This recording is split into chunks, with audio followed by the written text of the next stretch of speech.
예, 앞서 전해드린 소식이었습니다. 부산 돌려차기 사건의 가해자가 항소심에서 징역 20년을 선고받았습니다. 검찰이 구형했던 35년보다는 15년이 적습니다. 피해자는 또 울었습니다. 아무도 안 지켜주면 도대체 어떻게 살라는 거냐. 잘 견디면서 살아가는 게 피해자가 지금 해야 할 일이라면요. 저희가 지금 해야 할 일은 이런 피해자의 심정을 더 듣고 이야기를 더 널리 전해서 또 다른 피해를 막을 방안을 찾아 나가는 것이라고 생각했습니다. 그래서 한없이 무거운 마음을 안고 피해자의 목소리를 직접 들어보기로 했습니다. 전화로 연결해서 현재 심경 자세히 좀 여쭤보겠습니다. 선생님 나와 계시죠? 안녕하세요. 네. 감사드립니다. 제가 가장 먼저 어떤 위로를 건네고 또 어떤 질문을 드려야 하나 고민이 좀 깊었습니다. 밤새 잠은 좀 주무셨습니까? 네, 좀 잤습니다. 목소리가 많이 잠기셨어요. 혹시 계속 눈물이 멈추지 않는 건지 좀 여쭙고 싶습니다. 어제 너무 많이 온 것 같네요. 예. 항소심 결과 가해자에게 징역 20년이 선고됐고요. 지금도 그렇고 선고가 나온 뒤에도 눈물을 보이셨어요. 제가 감히 상상도 할 수 없지만 조심스럽게 좀 여쭙자면 선고를 들은 후에 어떤 심경이셨을까요? 굉장히 복잡했던 것 같아요. 일단 제가 1년 동안 성폭력을 당했다는 사실에 대해서 굉장히 열심히 증명하려고 노력했는데 그게 인정받아서 조금 좋았던 것도 있고 내 생각보다 1심에서는 뭔가 8년이 반성을 해서 감형이 됐다고 하면 지금은 도대체 무슨 이유로 15년이 감형된 걸까? 어떻게도 설명이 안 되니까 더 혼란스러웠던 것 같아요. 2심에서의 감형 사유가 납득이 되지 않은 피해자분이세요. 좀 마음이 아픕니다. 피해 사실을 인정받았다는 게 기뻐야 한다는 생각이 듣는 게 오히려 이게 정상이 아니기 때문에 피해자를 좀 더 많이 위로하고 싶어요. 판결을 좀 보면 1심에서는 인정되지 않았던 성폭력 혐의 말씀하신 것처럼 인정이 됐고 검찰은 징역 35년을 구형했습니다. 그런데 선고는 20년이에요. 15년이 차이가 납니다. 왜 이렇게 차이가 크다고 보십니까? 법리적으로는 제가 알 수 없지만 예. 일단 제가 들었던 건 가정이 불우해서 가정 교육을 잘 받지 못했던 점 그리고 직접적으로 성폭력을 당했다는 증거가 없는 점이었던 것 같습니다. 직접적 증거가 없다는 말씀을 들었을 때 사실 이제 그 피해 당시에 입었던 청바지에서 가해자의 DNA가 검출이 됐고 이걸 또 증거물로 제출을 하지 않았습니까? 네. 네. 그런데도 직접적인 증거가 인정되지 않았다는 선고를 들었을 때 어떤 마음이셨어요?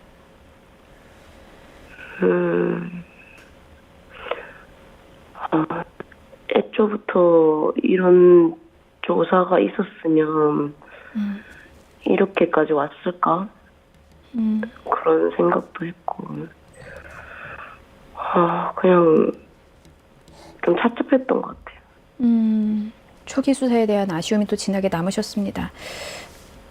검찰이 징역 35년을 구형했을 때 혹시 일말의 기대도 좀 있으셨어요? 그러니까 징역 20년이라는 선고가 피해자분께서 예상을 하지 못하셨을 거다라고 감히 짐작을 해봅니다. 피해자께서는 어느 정도 선고를 받으면 조금이나마 위로를 받을 수 있었을까요?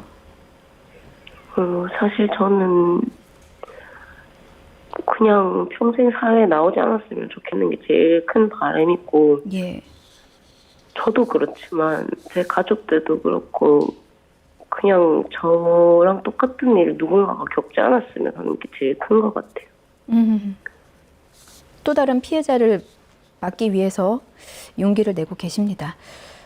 검찰은 이제 판결문을 분석한 뒤에 상고 여부를 결정할 예정이라고 했습니다. 이제 상고 여부도 피해자에게는 사실상 결정 권한이 없다는 게 참 개탄스러운 일인데 혹시 검찰이 상고하길 원하시는지요? 그거에 대해서는 아직 의견을 들은 게 없고, 진짜 피해자는 재판 당사자가 아니라는 걸 여기서 또 깨닫는 것 같고, 피해자가 원해도 직접적으로 상고를 할 수 있는 방법은 없는 거, 그것도 굉장히 마음 아픈 현실인 것 같습니다. 그래서 지금 무기력함을 느끼고 계십니까, 혹시? 엄청나게 느끼죠. 참 피해를 추스르기도 벅찰 시간에 이렇게 방송 인터뷰를 한다는 게 정말 쉬운 일이 아니고 정말 어렵게 용기 내고 있으세요. 가해자가 20년 형을 살고 난 뒤에 사회로 복귀를 하면 50대에 출소를 하는 겁니다. 그런데 앞서 가해자가 보복을 시사하기도 했었거든요. 지금 피해자께서는 얼마나 불안하십니까? 원래부터 짐작은 했지만, 예. 그렇게 상세 주소까지 외워가면서 이렇게 보복을 직접적으로 계획하고 있는지는 몰랐었는데, 예. 이게 결국 나로 끝났어야 되는 일인데 괜히 내 가족과 내 지인까지 다치면 어떡하지? 그런 노심초사의 마음도 있는 것 같아.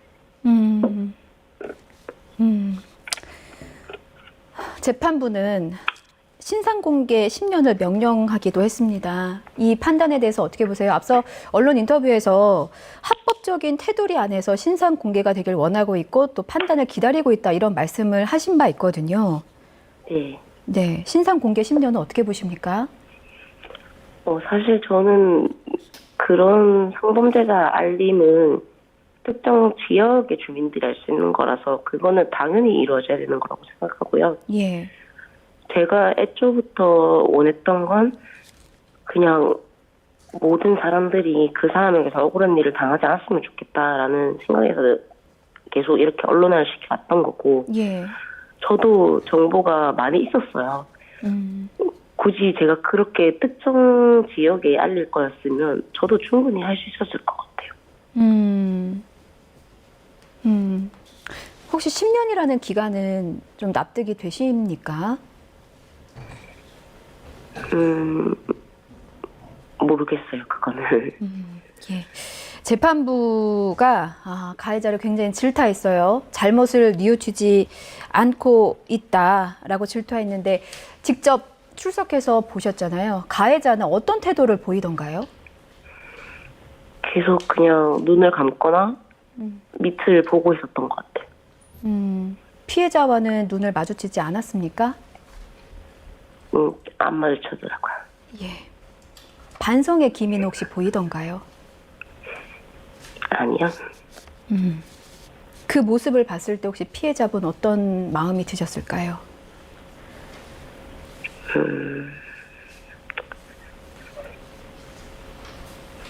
그냥 저 사람이 후회는 할까? 반성은커녕 후회는 할까? 이런 생각했던 것 같아요. 네, 반성은커녕 후회는 할까? 나에게 미안한 마음이 조금이라도 있을까? 이런 부분에 대한 의구심조차 해결하지 못하셨습니다. 사건을 진행하면서 아쉬움을 넘어서 문제도 참 많았습니다. 지금 피해자께서 정신을 잃어서 기억조차 나지 않는데 피해 당사자인데도 증거 자료를 열람하고 이런저런 자료를 보는데 좀 어려움을 겪으셨다고 들었습니다. 어떤 점이 가장 힘드셨을까요? 사실 모든 과정들이 힘들긴 했는데, 예. 그 중에서도 기록을 열람을 하면서 봤던 허위 진술들을 가려내는 것도 힘들었고, 특히 반성문을 보는데 저는 일단 열람 권한이 없고요. 예.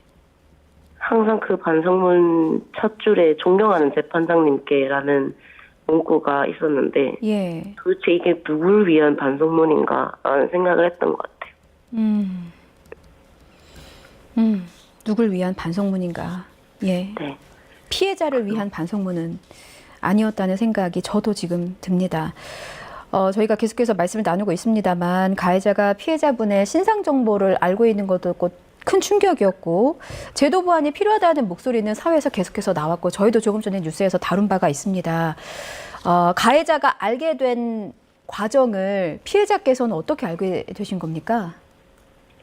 일단 다른 시사 프로그램에서 구치소 동기가 이 사람의 이름과 주소와 주민번호를 달달 외우고 있다. 예. 출소하면 배로 때려서 죽이겠다. 이런 말을 하는 걸 봤는데 예.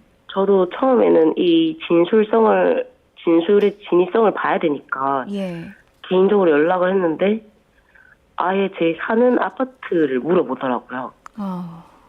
그래서 처음에는 그 사람도 제가 신뢰하지는 못하니까 저랑 직접적으로 관련은 있는데 더 이상은 얘기를 못 드리겠다 이렇게 얘기를 했는데 그분도 알고 보니 이제 전혀 그 사람이랑은 상관이 없는 사람이었고 그래서 이제 나중에는 결국 그렇게 토로하게 된 것 같아요. 그런데 이제 제가 알고 있기로 지금 피해자께서 머물고 있는 집은 한번 이사를 한 집이잖아요. 네. 예, 가해자가 지금 이 집 주소를 알고 있다는 말을 듣는 순간 혹시 정말 이사를 가야 되나? 내 주민번호 다 알고 있는데 어떡하지? 이런 걱정을 지금 계속해서 하고 계십니까? 그거는 너무 당연하고 도대체 이사를 몇 번 가야 될까 그런 생각도 하고 왜 나로 끝났어야 되나 왜 가족들이 피해를 입으면 어떡하지? 그런 생각을 합니다. 나로 끝났어야 되나? 피해자께서 차라리 죽었어야 했냐? 이런 말씀을 사건 초기에 하셨어요. 어제도 판결이 나오고 나서 어떻게 살라는 거냐? 라는 울부짖음을 저는 아직도 가슴속에 기억하고 있습니다. 지금 혹시 가장 힘든 점, 항소심을 준비하면서 가장 어려웠던 점 어떤 건지 좀 여쭈어도 될까요?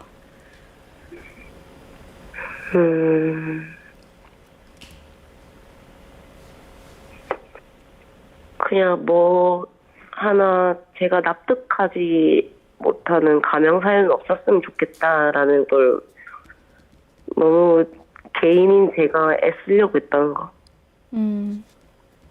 이 사람은 절대 반성하고 있지 않다. 과정 환경이 나도 좋지 않았지만 실수는 누구나 할 수 있지만 범죄는 누구나 하는 게 아니다. 그런 얘기들을 해왔었는데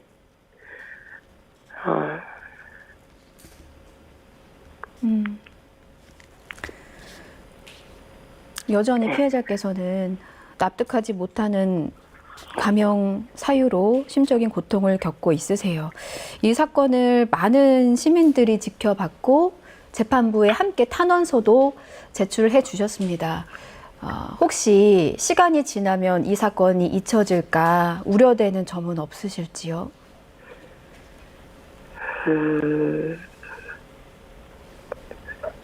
저는 평생 잊지 못하겠고 글쎄요. 저는 잊지 않게 만들 겁니다. 예. 지금 용기 내서 이렇게 인터뷰에 응해주고 계시잖아요. 피해자를 위해서, 가족들, 친구들, 지인들 위해서, 그리고 또 다른 피해자를 막기 위해서 너무나 어려운 결정해주고 계신데 지금 뉴스 보면서 굉장히 안타까워하고 또 응원하는 시청자분들 많을 겁니다. 끝까지 잊지 않고 피해자분과 함께 해달라 저도 당부의 말씀을 드리겠습니다. 잠을 제대로 못 주무신다고 들었는데 그 약을 또 복용하고 있으시다고 들었습니다. 네. 수면제를 안 먹으면 2시간 만에 깨니까. 예. 항소심 결과 지켜보면서 함께 분노하셨는데 혹시 제도적으로 어떤 점이 좀 보완이 되면 좋겠다. 그래야 추가 피해를 막을 수 있겠다 생각을 하고 계실까요? 지금 피해자분이 느끼시기에 어떤 게 가장 급한 제도라고 보십니까? 피해자에게 알 권리를 먼저 찾아줘야 된다고 생각을 하고 네. 무조건 재판에서 피해자는 빠질 수가 없고 재판 기록을 열람시켜주면 너무 좋겠어요. 피해자의 알 권리를 위해서 나와 관련된 기록은 꼭 볼 수 있도록 해달라. 아니요, 그냥 피고인이 하는 얘기도 볼 수는 있게 해줬으면 좋겠어요. 아, 볼 수는 있게 해달라. 알겠습니다. 저희가 방송 통해서 많이 짚을 거고요. 끝까지 피해자 편에서 함께 하겠습니다.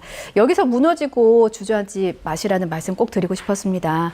예, 저희 계속해서 지켜보겠습니다. 배고프면 밥 먹고 졸리면 쉽게 잠이 드는 그런 일상의 평화 되찾는 날까지 굳건하게 함께 응원하겠습니다. 너무 많이 울지 마세요. 지금까지 부산 돌려차기 사건 피해자와 얘기 나눴습니다. 죄송하고 또 너무 고맙습니다. 감사합니다.